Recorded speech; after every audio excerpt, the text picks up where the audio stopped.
As I've shared, my dad had many wonderful qualities. Among them was the time he devoted to me and my brothers, especially the day trips. Although we couldn't afford outings to Disneyland very often, they were just as fun.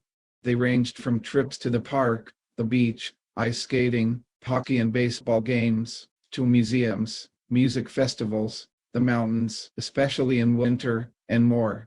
I was determined to be that kind of father, and I have proof. 21 3-inch binders full of photos of outings from our family's first 10 years. I suppose I wanted them to think of me as fondly. My dad had some shortcomings that I didn't want to repeat, including his inability to have deep conversations and his temper. I tried to do better, but it was more difficult than I thought. One of the messages I grew up with was that it wasn't okay to talk about family issues amongst ourselves, let alone others. He never spoke about his relationship with his father, so it must haven't been very pleasant. I was blessed with an education my father never received, so I knew that unless issues were discussed, they couldn't be resolved and get passed on. This gets complicated by the fact that we're not always aware of our own issues.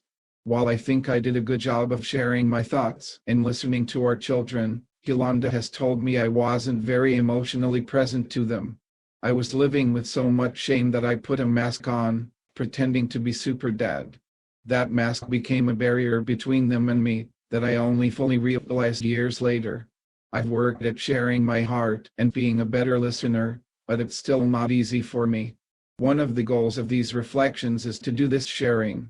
My hope is that our children will be better parents than I was, and that they're able to be emotionally present to their children. Don Bosco once said, "It's not enough that we love our students. They must know we love them. It's even more important that children know their parents love them." If my children really believe that about me, then I've learned how to be a dad.